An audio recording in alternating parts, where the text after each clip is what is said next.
Hello students and welcome back to our YouTube channel विद्यम।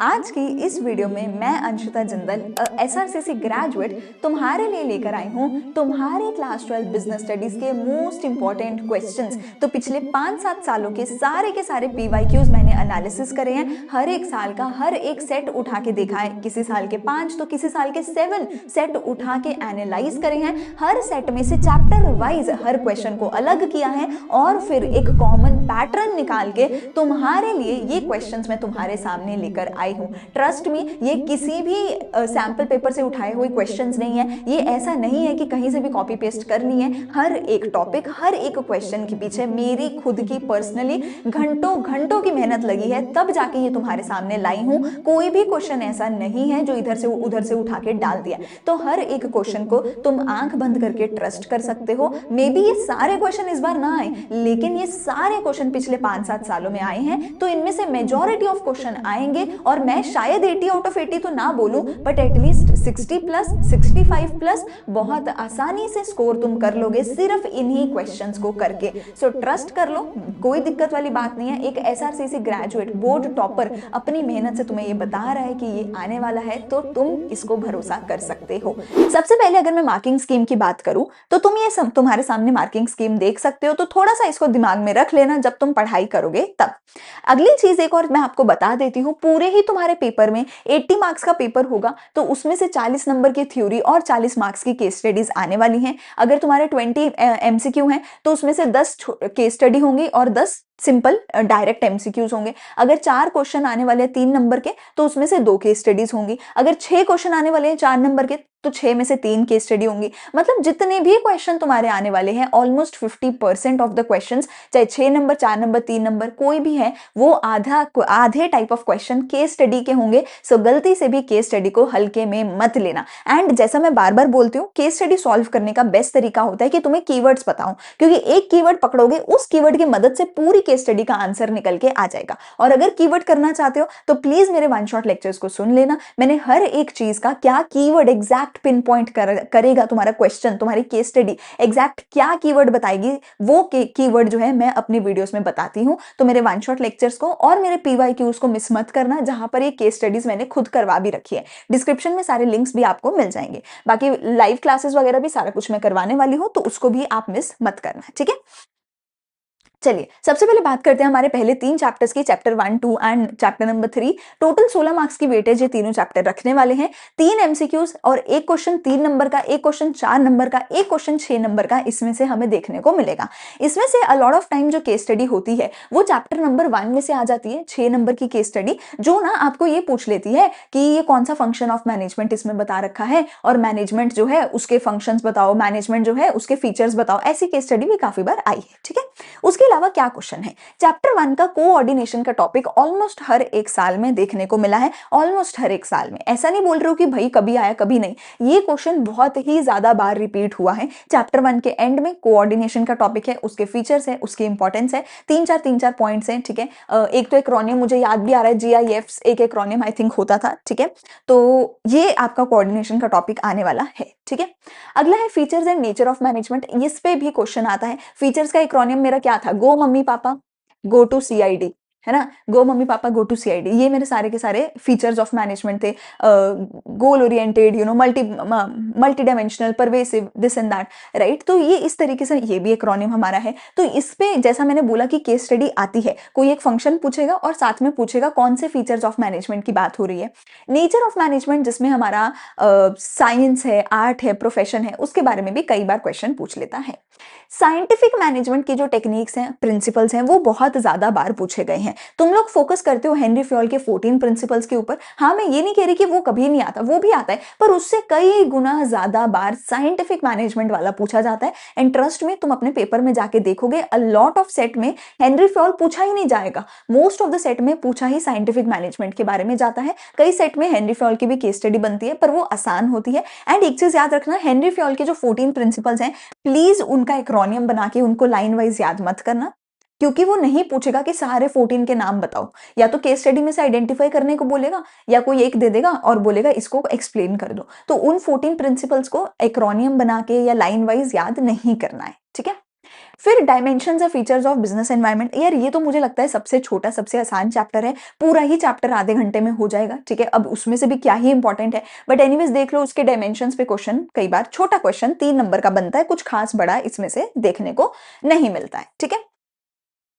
अगला, अगर मैं चैप्टर 4 एंड 5 की बात करूं जो कि प्लानिंग एंड ऑर्गेनाइजिंग है, टोटल 14 मार्क्स की वेटेज, मतलब 2 चैप्टर्स 14 मार्क्स की वेटेज रखते हैं, 7 marks each, so they are very very important chapters, ठीक है। यहां पर अगर मैं देखूं तो ये मेरे जो 3 चैप्टर मिला के 16 नंबर थे, ये अकेले ही दोनों चैप्टर जो है 14 नंबर की वेटेज रख रहे हैं, ठीक है ना। सो प्लानिंग एंड ऑर्गेनाइजिंग में से क्या है, प्लानिंग का जो प्रोसेस है, प्लानिंग का जो प्रोसेस है वो वेरी वेरी इंपॉर्टेंट है, एंड प्लानिंग की जो लिमिटेशंस है वो भी वेरी वेरी इंपॉर्टेंट है, ठीक है। प्लानिंग की लिमिटेशन की आई थिंक मेरी एक्रोनियम थी, दिल्ली कैपिटल से राजधानी ट्रेन चली, आई थिंक मेरा ये एक्रोनियम था प्लानिंग की लिमिटेशन का, ठीक है। तो ऐसा करके आप एक्रोनियम बना करके अगेन आप याद करिए, एंड ये दोनों चीजें वेरी वेरी वेरी इंपॉर्टेंट है। टाइप्स ऑफ प्लान पे भी काफी बार केस स्टडी देखने को मिली है, तो मेरा टाइप्स ऑफ प्लान का तो मैं हाईली हाईली सजेस्ट करूंगी, गलती से भी लेक्चर वन शॉट मिस मत करना, क्योंकि टाइप्स ऑफ प्लान में ना हर टाइप में मैंने एक एक कीवर्ड बता रखा है, वही कीवर्ड एग्जैक्ट तुम्हें देखने को मिलेगा। जैसे कि अगर तुम्हारा आता है पॉलिसी, तो पॉलिसी के बारे में general guideline as it is word तुम्हें देखने को मिलता है, स्ट्रैटेजी के बारे में सर्टेन वर्ड्स हैं, ठीक है, हर चीज के बारे में मैंने वर्ड्स बता रखे हैं। फिर ऑर्गेनाइजिंग में आता है डेलीगेशन वर्सेस डिसेंट्रलाइजेशन का क्वेश्चन, डेलीगेशन वर्सेस डिसेंट्रलाइजेशन का क्वेश्चन भी काफी बार देखने को मिला है, बट फंक्शनल और डिविजनल की केस स्टडी तो भैया most of the time bar bar repeat हुई है। फंक्शनल डिविजनल ये कौन सा स्ट्रक्चर है, इसकी केस स्टडी पता नहीं कितनी ही बार रिपीट हो चुकी है, सो गलती से भी इसको जो है मिस नहीं करना है, and these are very simple. अगर मल्टीपल प्रोडक्ट्स है तो डिविजनल, अगर सिंगल प्रोडक्ट है तो functional, very easy very simple topic है। आगे बात करें चैप्टर 6, 7, 8, 20 मार्क्स की वेटेज रखते हैं, ठीक है। प्लानिंग ऑर्गेनाइजिंग के बाद क्या आया, स्टाफिंग डायरेक्टिंग कंट्रोलिंग, 3 चैप्टर्स हैं, staffing directing the biggest chapters हैं, कंट्रोलिंग स्मॉलेस्ट चैप्टर है, ठीक है ना। बट तीनों मिला के 20 मार्क्स की वेटेज रखते हैं, सिर्फ 2 एमसीक्यूज आएंगे, तो मतलब तुम इन तीनों चैप्टर के एमसीक्यूज छोड़ भी दोगे तुम्हें फर्क नहीं पड़ेगा, क्योंकि सिर्फ 2 एमसीक्यूज आ रहे हैं इतने बड़े बड़े चैप्टर्स में से। So do not focus on their MCQs, focus on 3 markers, 4 markers, 6 markers, focus on long questions, right, do not focus on their MCQs. सबसे पहला कंट्रोलिंग के चैप्टर का क्वेश्चन क्या बनेगा, या तो बनेगा relation between planning and controlling, और उसके साथ और में क्वेश्चन लिखा आता है इंपॉर्टेंस ऑफ कंट्रोलिंग, ठीक है। और में ये दोनों चीजें आती हैं, relation between planning and controlling, और में उसी क्वेश्चन के और में आता है इंपॉर्टेंस ऑफ कंट्रोलिंग, ठीक है। फिर आगे अगर मैं बात करूं स्टाफिंग एंड डायरेक्टिंग में, तो मोटिवेशन के बारे में क्वेश्चन आता है, मोटिवेशन के फाइनेंशियल नॉन फाइनेंशियल इंसेंटिव्स क्या है उसके बारे में भी क्वेश्चन बनता है।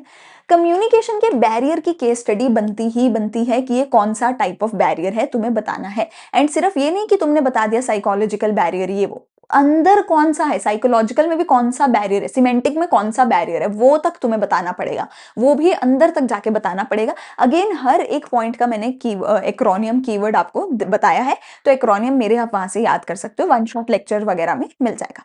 स्टाफिंग का प्रोसेस सिंपलेस्ट ऑफ ऑल, एक रात से पहले तुम पढ़ाई पूरी करो, सिंपल। स्टाफिंग के प्रोसेस का सिंपल सा एक्रोनियम, एक रात से पहले तुम पढ़ाई पूरी करो, सिंपल। अच्छा, सिलेक्शन का एक्रोनियम क्या है, पहले से एक रात से मैं जाग चुका, पहले से एक रात से मैं जाग चुका, सिंपल। सिंपलेस्ट ऑफ ऑल है दोनों ही प्रोसेसेस, और उस पे अगेन क्वेश्चन बनता है, केस स्टडी बहुत बार देखने को मिली है, ठीक है। पिछले साल का एक मुझे याद आ रहा है, पिछले साल का जो क्वेश्चन एक आया था स्टाफिंग के चैप्टर में, सबसे स्टार्टिंग में है ह्यूमन रिसोर्स मैनेजमेंट के फीचर्स या function, something like this. Human resource management के फंक्शंस कौन कौन से होते हैं, बिल्कुल फर्स्ट टॉपिक है तुम्हारे एनसीईआरटी में, ठीक है, स्टाफिंग में, उसका 6 नंबर का केस स्टडी जो है पिछले साल आया था, ठीक है। आगे ट्रेनिंग के मेथड कौन कौन से हैं, 3 ही मेथड है तुम्हारे सिलेबस में, तो ट्रेनिंग के मेथड कर लेना। लीडरशिप स्टाइल पे भी काफी बार क्वेश्चन देखने को मिला है कि ऑटोक्रेटिक है डेमोक्रेटिक है, वो लीडरशिप स्टाइल भी एक बार जरूर आपको करके जाने हैं, ठीक है। अगला चैप्टर नंबर 9 एंड 10 फाइनेंशियल वाले जो चैप्टर्स है दोनों ही, वो दोनों मिला के 15 मार्क्स की वेटेज रखते हैं, 2 chapters 15 marks, more than 7 marks in each chapter, ठीक है। अगेन 4 एमसीक्यूज, एक 3 नंबर 2 4 नंबर के क्वेश्चन आएंगे, 4 एमसीक्यूज आ रहे हैं, सो मतलब you have to focus on MCQs of these 2 chapters, right. अच्छा, इसमें क्या क्या है, फैक्टर्स अफेक्टिंग अच्छा, जो फैक्टर अफेक्टिंग वाला क्वेश्चन है, मिनिमम एक मैक्सिमम 2 क्वेश्चन फैक्टर अफेक्टिंग के आएंगे, ये तो मैं गारंटी बता रही हूँ कि आएगा ही आएगा। फैक्टर अफेक्टिंग किसका? या तो तीनों टाइप ऑफ डिसीजन हो सकता है, या फैक्टर अफेक्टिंग फिक्स कैपिटल या working capital requirement. Factor affecting का क्वेश्चन लगातार आया है, एक ना एक तो बना ही है। कितनी बार 2 क्वेश्चन फैक्टर अफेक्टिंग वाले टॉपिक के मुझे देखने को मिले, जिसके अंदर या तो आपको बोलेगा कोई भी 2 फैक्टर बता दो, कोई भी 3 फैक्टर बता दो, या फिर वो 2 फैक्टर दे देगा और बताओ ये दोनों कैसे अफेक्ट करते हैं, या फिर वो केस स्टडी दे देगा और बोलेगा इसमें कौन से फैक्टर की बात हो रही है। तो फैक्टर अफेक्टिंग का क्वेश्चन तो भैया गलती से भी नहीं छोड़ना है, ठीक है। इंपॉर्टेंस ऑफ फाइनेंशियल प्लानिंग है, अगेन इंपॉर्टेंट टॉपिक है। तुम लोग बिल्कुल ही इसको निग्लेक्ट कर देते हो कि अरे ये क्या है, बट ये इंपॉर्टेंट टॉपिक है, ठीक है।